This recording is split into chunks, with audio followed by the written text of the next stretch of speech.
सोचो, एक बहुत बड़ा जहाज सामान से भरा हुआ समंदर में तैर रहा है। कौन सी ताकत इस विशालकाय जहाज को लहरों में आगे बढ़ाती है? इसका जवाब है थर्मोडायनामिक्स और हीट इंजन्स। ये वो ताकतें हैं जो इन बड़े जहाजों को चलने की शक्ति देती हैं, जिससे वो अलग अलग देशों को जोड़ते हैं और व्यापार को आगे बढ़ाते हैं। जैसे हमारा दिल पूरे शरीर में खून पंप करता है, वैसे ही हीट इंजन जहाज के दिल की तरह काम करते हैं। ये तेल या गैस जैसे ईंधन में मौजूद गर्मी को मैकेनिकल काम में बदल देते हैं और ये काम जहाज के प्रोपेलर को घुमाता है और उसे पानी में आगे बढ़ाता है। ये इंजन कैसे काम करते हैं और थर्मोडायनामिक्स के नियम क्या हैं, ये समझना बहुत जरूरी है, खासकर उन लोगों के लिए जो समुद्री जहाजों से जुड़े हैं। इंजीनियर से लेकर कैप्टन तक सभी के लिए ये चीजें जानना जरूरी है ताकि यात्रा सुरक्षित रहे। आगे हम मर्चेंट नेवी शिप्स में थर्मोडायनामिक्स और हीट इंजन्स के बारे में जानेंगे। हम एनर्जी के नियमों को समझेंगे, हीट कैसे बदलती है ये देखेंगे और अलग अलग तरह के इंजन्स के बारे में भी जानेंगे जो इन बड़े जहाजों को चलाते हैं।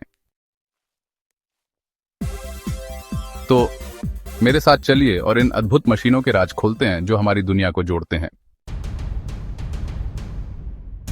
जैसे जैसे हम मरीन एप्लीकेशंस के बारे में जानेंगे, हम देखेंगे कि थर्मोडायनामिक्स और हीट इंजन ग्लोबल ट्रेड के लिए कितने जरूरी हैं।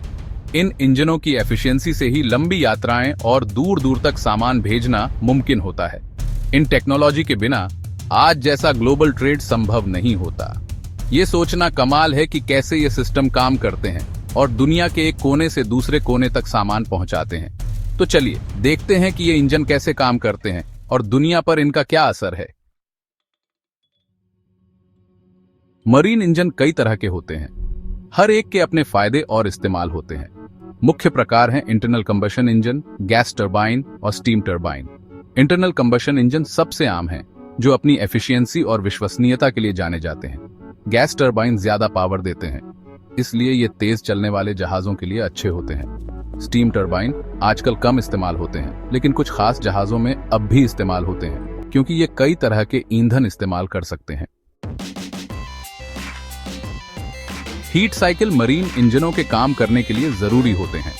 सबसे ज्यादा इस्तेमाल होने वाला हीट साइकिल रैंकिन साइकिल है, खासकर स्टीम टर्बाइनों में। दूसरा जरूरी साइकिल डीजल साइकिल है, जो इंटरनल कंबशन इंजनों में होता है।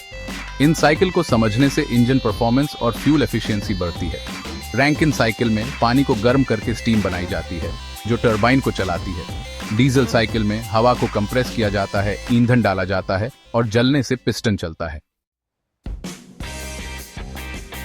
मरीन ऑपरेशंस में फ्यूल एफिशिएंसी बहुत जरूरी है।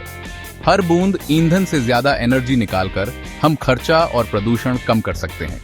Waste heat recovery, engine load optimization और नियमित मेंटेनेंस जरूरी है। वेस्ट हीट रिकवरी सिस्टम बर्बाद होने वाली हीट को फिर से इस्तेमाल करता है।